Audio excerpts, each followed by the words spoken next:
Welcome to Issues and Answers with your host Diane Kinderwater. Issues and Answers is presented as a public service to inform, educate, and better the lives of New Mexicans. And now, Issues and Answers with your host Diane Kinderwater. Welcome to the program. I'm Diane Kinderwater. We're going to introduce you to one of the biggest beauty pageants in the Southwest that's held right here in New Mexico at Expo New Mexico, May 13th through 16th. It doesn't only include a beauty pageant, but also a lot of athletic competitions like taking commands, running as fast as you can, going through an obstacle course. Beauty pageant? No, my guests today say no, it is not a beauty pageant. It's a dog show. Some people think it's a beauty pageant because the dogs are so beautiful. We're going to introduce you to some of them on the show today, but it isn't a beauty pageant. It's a dog show, which is confirmation. We're going to talk about the High Desert Cluster Dog Show, which again is held at Expo New Mexico. It is one of the most prestigious in the Southwest from dogs around this area. And I think some of the exhibitors or participants are coming from all over the world. We're going to find out more from the organizers and those who are with the Rio Grande Kennel Club who help organize this High Desert Cluster Dog Show. You perhaps have gone to it before. I haven't, but I hope to this year. So stay with us as we meet also Rowan, a Scottish Terrier. We'll be back with Rowan and his owners and organizers of the dog show right after this. Stay with us.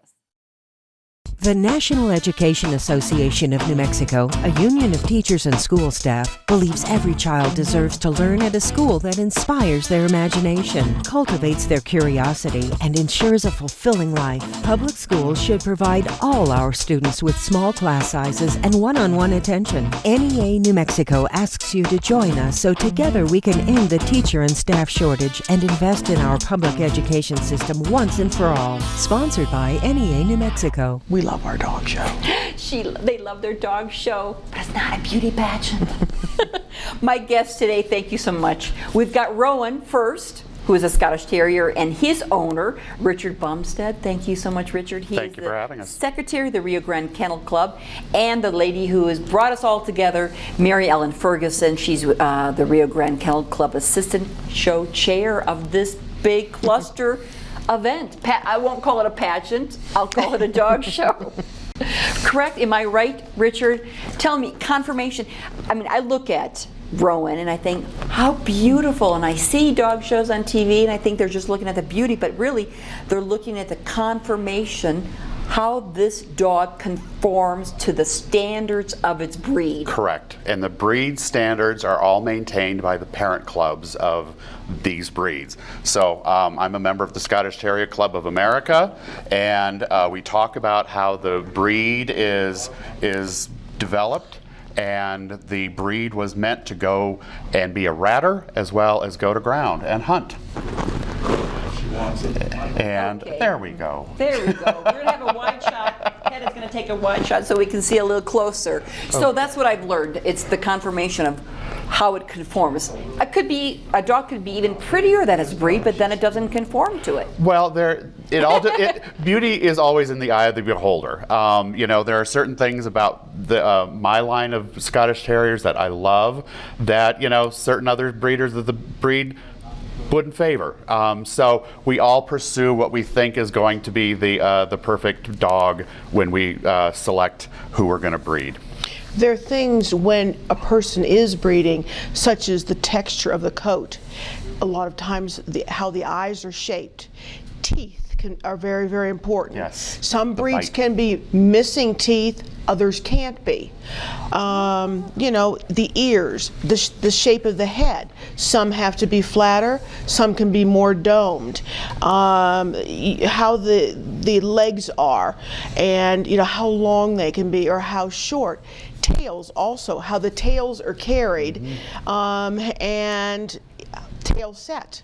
A tail set can be too high, it can be too low. Why does that make a difference? Is it always just beauty? No. A lot of times when the tail set's not right, when you watch them walk or you watch them go around the ring, it'll set the angulation askew and they will not, just won't move as well. Correct. You are so passionate about dogs, purebreds with the kennel clubs. but also about the High Desert Cluster Dog Show. It's been around Mother's Day weekends for years, and Yes. it's back.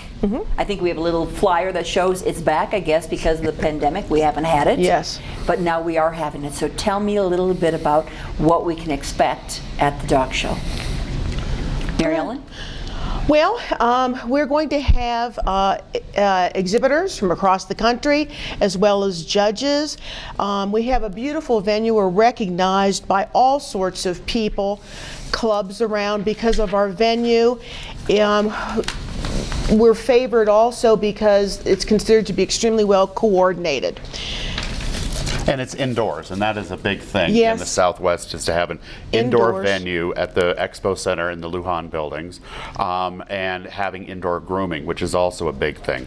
There are a lot of shows in the Southwest that are outdoors with no grooming, so you have to show up with generators and tents and all of these Yeah. things. Here, we are set up for the whole dog world to come and experience a beautiful venue with, as you said, great vendors, a lot of good catering.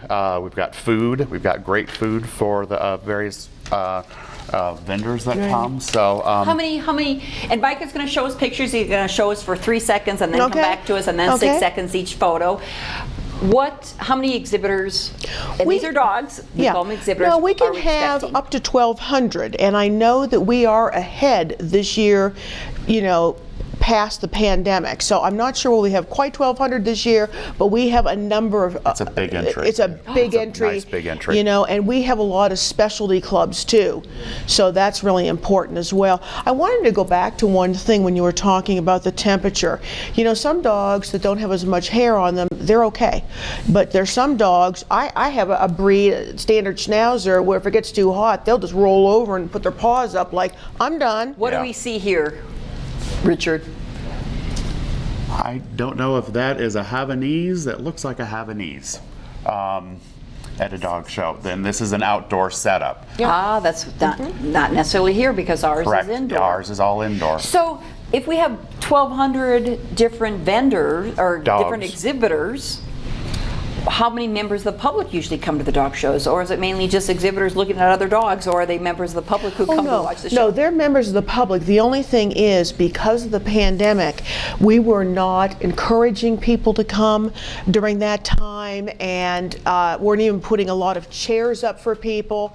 And actually, at one point, we weren't allowing extra people in. So we do encourage people to come, because this is a place where if you're looking for a certain breed of dog, who better to talk to than breeders and people that show them Yes. firsthand. It's your best venue to find a Yep, reputable breeder. absolutely. Because, we have been usually in the dog show world I've been in it almost 30 years, breeding and showing. I know what I'm doing. I know, when I do breed a litter, I put a lot of effort into reading pedigrees, looking at what's going on. Her father is in Michigan. The boy that I'm going to breed her to is in Maryland. So, I have taken a lot of time to find who I'm going to be breeding to. So it's just not, Mary Ellen, an entertainment venue, which no. I thought, as a layperson not Yeah, having a dog, no. I thought it was an entertainment value for me to go and see these beautiful dogs, see how well they conform to their breed standard, and a little bit of agility, a little bit of athleticism, see how fast they can run. But it's really for people who are interested in a absolutely. breed to perhaps... Because when they're an AKC registered dog, and before you breed, you should have a whole litany of tests taken. Each breed has different issues, whether it be hips, whether it be eyes, or whatever. And when you buy a puppy from a breeder, that's one thing you need to just make sure that you've done this, and this, because it's better. If you go to someone who is not an AKC breeder, it's the Forrest Gump adage.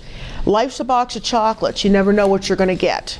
I have nothing against, dogs that aren't purebred. The only thing is, you don't know, and there could be cancer in that line. There could be thyroid problems. This is the risk you take. But people coming to the shows, they come to look at the breeds. Correct. Absolutely, and Possibly learn about them. Mhm. Oh. and be put on a list, because some dogs, it may take a year, sometimes even 2 to get them. Sometimes you can get them in Or 5. yeah, or 6 months. It just depends on what you're Someone looking waited at. 5 yes. years for a puppy from me. Yep. Yeah. Yep. So people come from the Southwest to come perhaps to see the breed and perhaps put an order in for the breed. Well, and the other thing in talking about, looking for potential breeding partners is that's a Tervuren Belgian Tervuren, is that specialties are where you draw a larger entry of the dogs, and that's where you get to see a wider variety of what's out there for potential. I like the look of that dog. I don't like the look of that dog. I'm going to check and see what's behind that dog. That's the specialty portion Correct. of the show. Yes. And the Poodle Club is having a specialty this weekend. That's a Rhodesian Ridgeback. Yep, with a puppy. With the puppy.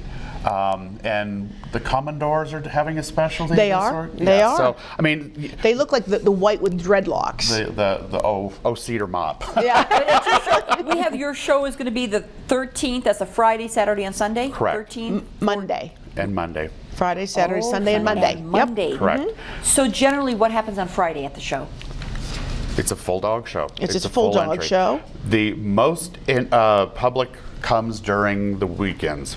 Okay. Because that's when kids are out of school, parents are off work. That's when you can see a lot of people come to it, and that's when we're doing Meet the Breeds. Correct? It's Absolutely. on Saturday. Yep. So if you see a dog, before it goes into the ring, that's a standard schnauzer. Don't talk to the people before they go into the ring. Talk to them after, because you are really stressed trying to get your dog ready to get into the ring. Afterwards, they will talk your ears off. So on Saturday, getting into the ring, will they be doing the performance at that point? Correct. The running, the obstacle course? Correct. On Thursday we have specialties. Yes. And then on Friday, Saturday, Sunday, Monday are all breed shows. So the performance events are all being held at the horse arena. So that is in a different building from Lujan, and we will have people there to direct you to there, because we're trying something new this year at the horse arena, and we're very excited about doing it in the horse arena, and a lot of the people are happy to try it there. So try something new, see if it works, see if it doesn't work. So each day, let's say Saturday and Sunday, you start with, we don't have the agility, but we have the running, the performance, and then we do the confirmation at one point. I mean, the No, they're both going. They're going at the same time, and it starts at 8 o'clock in the morning. Yep. Yeah, no, it'll take all day. A very to short get break through. for lunch, too. Very short break. How much are tickets, and how do people get them? Mary Ellen Ferguson. Tickets there is no entrance fee. The only fee is parking when you come into the fairgrounds. We do not see any of that revenue. It strictly goes to the Expo New Mexico. There's no fee to get into the Dog show. No. I know. What's free these days? What's free these days except the High Desert Cluster Dog Show? Yeah. Usually Memorial Weekend. If you haven't had an idea of what to do for Mom, take her to the show. Absolutely. How fun. So what do you suggest? People get there at 8, or how, if you've never gone before, what would you suggest people to? Well, I would Mary Ellen suggest that Ferguson? they look at our website, because I think the list is there of what's going to be shown at what time. The judging program. I think up that yet? I think it will be up for Yeah. the show. So if there's a particular breed you're interested in, the time slots will be there. And they will change every day. Yep. Because sometimes I will show Scotties at 8:30 in the morning. Sometimes I'll be at 1 in the afternoon. Yeah. So you have to look at the judging program to see when Scotties or whatever breed you're interested in will be there. Some people just love to come and watch all day long. Yes. Mary Ellen, how did this become one of the most prestigious dog shows in the Southwest? Well, the quality of the judges, the quality of the people who show there. We attract a lot of big handlers to the show. A lot of big handlers. Big handlers. What do you mean by hand? Oh, but you wanted to talk about this. You like this? Oh, this Mary is a Ellen Xolo, and this is the dog of Mexico. And I loved this picture because it was El Dia de los Muertos theme. The ladies dressed like that. They are a dog that are hairless, and they're very interesting looking, and they're very shiny. In fact, I always thought that the black ones, when they're large, kind of look like a big cannon when they're going around the ring.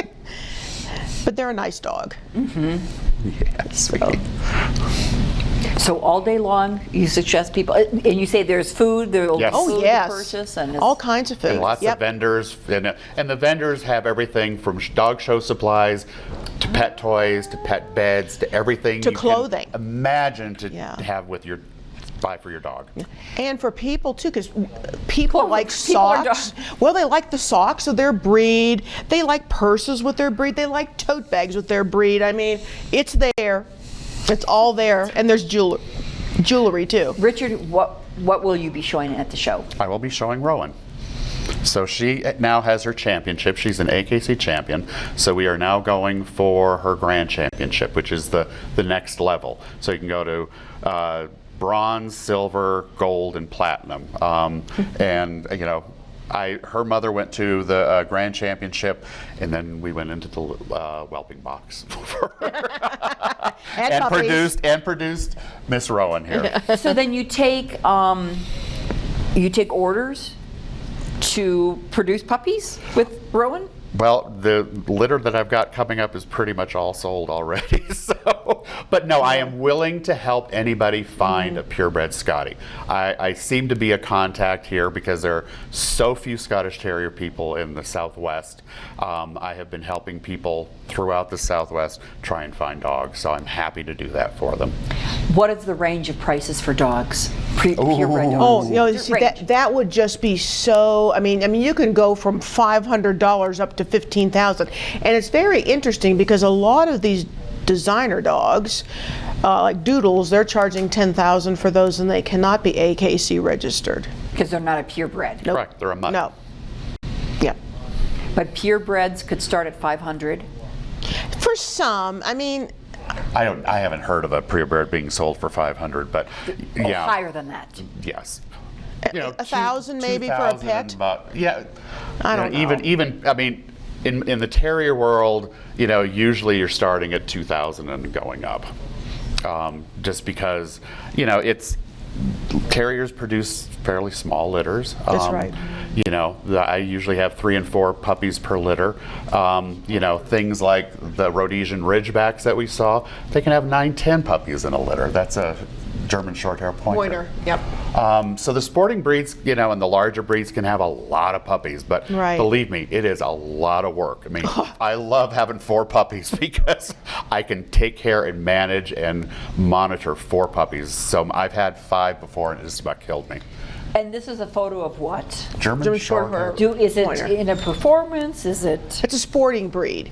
So it can also be conformation, but they also have other types of events where Field trials. Field trials. And that looked like it was a field trial photograph. Because they will hunt and mark where the game is. Yep. And that's what it did, was it was pointing. It's like, that's where it is. What does Rowan do to look, other than look pretty? She is, she's a very gamey little girl, and anything that moves must be hunted because they were bred to rat. So they are well-known ratters. Yep. Something that we're not offering, but some dog shows do offer, is called barn hunt, where the tubes, like you see from the bank, they put a rat in there and they hide it in the hay, and then they hide others throughout, this little barn area, and they let the dogs find it. And it's a timed event to see how fast they can find the actual rat. How lovely. But it's in a tube at least. It's in a tube, yes. They can smell it. So tell me a little bit about the performance events. You said some of them are obstacle courses, some of them are commands, and some of them are running as fast as you can? Correct. Richard? The rally is the running as fast as you can. You're basically running with another dog in another lane. So I mean, it's a timed event, and whoever can get down and back the quickest wins that heat. I mean, it's like a car race basically. And then obedience. But without the owner running along with it, correct? No, they can. Well, the dogs probably are faster, I'm thinking, right? But But with obedience, there are multiple layers of obedience, and many of them, they start out with basic commands of sit and stay. Come, you have the dog go down, the owners disappear, and the dog has to stay down until the owner comes back and calls them to them. I mean, there's all sorts of things. And then the obstacle course, what do they do in the obstacle course? Well, that's more of the agility. Agility. We're not having agility. No, we're not having agility, but they go up, like an A-frame like this, up, down. They run through tubes, weave through poles. I mean, it's great fun. Some of them jump over hurdles. I mean, it's all sorts of things. Yeah, it's great fun to watch. Yeah. Mary Ellen, are you going to have any? I mean, you're the chair of this whole show. No, I'm the assistant. Assistant chair. Yes. Bob DeYoung is not only the cluster chair, but he's the chair. So. And cluster means what? You have the Rio Grande Kennel Club and the Coronado? Yes. And the specialty clubs. Yes, and he is over everything, Bob DeYoung. And I am the assistant show chair for Rio Grande Kennel Club, and I'm in charge of marketing for the whole cluster. Will you have a dog that you're showing? No, I have not been showing for a little bit. I probably will not start again until in the fall. So, but I've shown an awful lot. Richard, as the secretary of the Rio Grande Kennel Club, if people are watching this and never considered being even a member, what do you need? Do you need a purebred to be a member of the club? No. If you just have to love dogs. But you need to have 2 sponsors who are club members. So come to the events, meet the members. We will have tags to say who we are after we're done in the ring, so that we're not trying to influence anybody.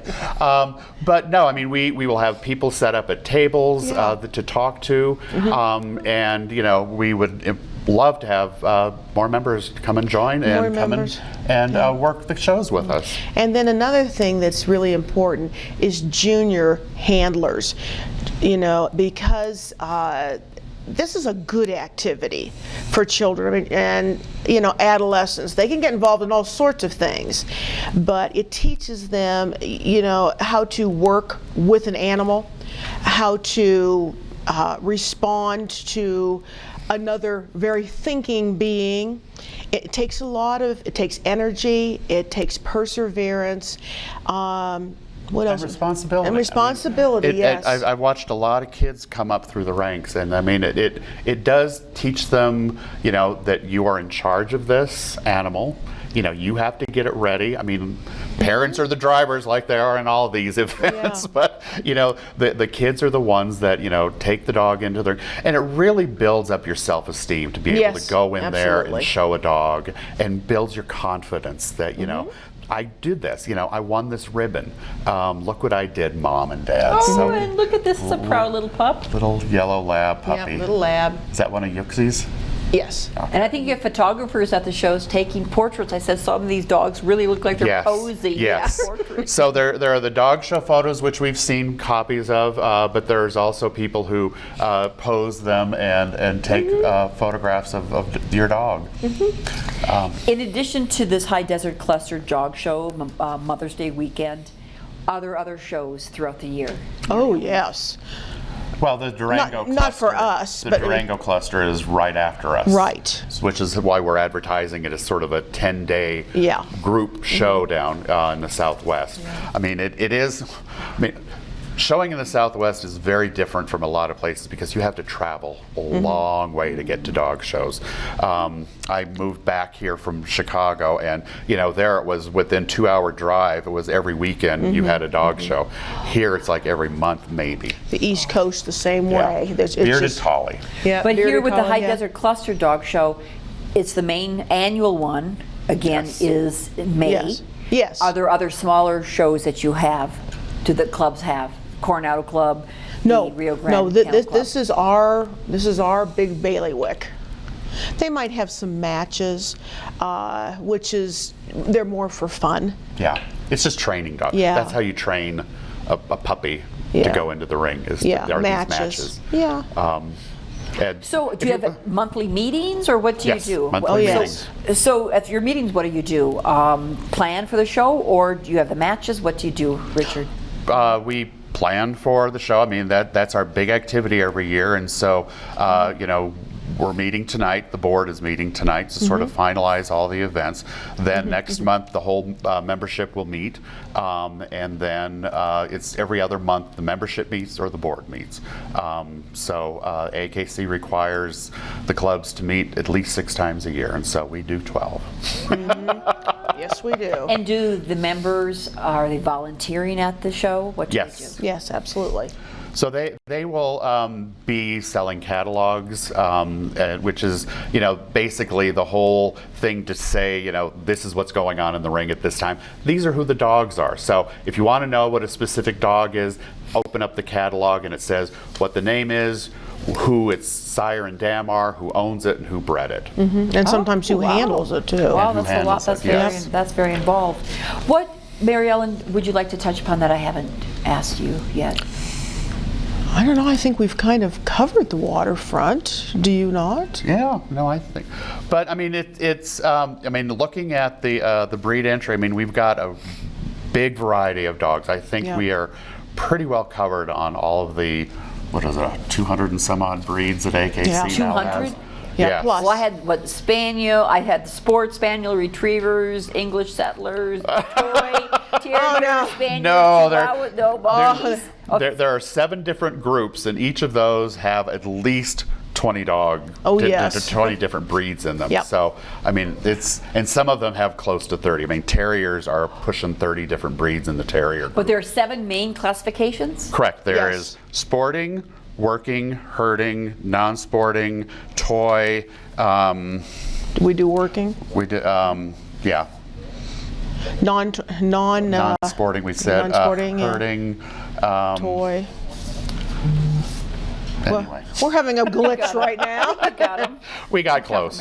Very good. Is this a fundraiser for your club? No, I wouldn't say it is. I mean, for all the work and the time that we put in, the monies that we make are precious little. Yeah, I mean, it's basically to fund itself for next year.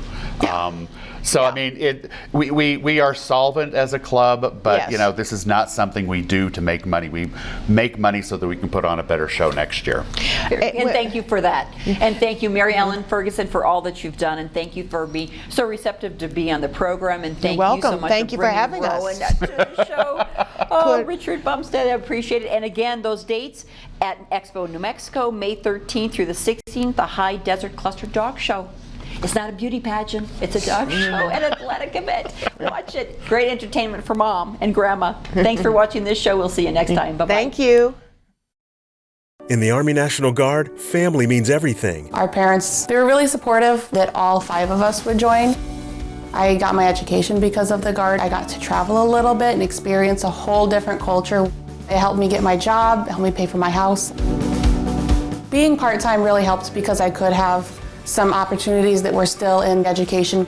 Serving part-time in the Army National Guard instills pride that you and your family will share.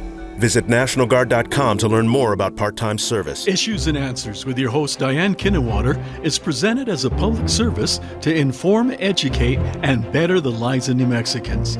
To comment on today's program or to purchase a copy of any Issues and Answers program, visit sunbroadcasting.org or call us at 505-345-1991.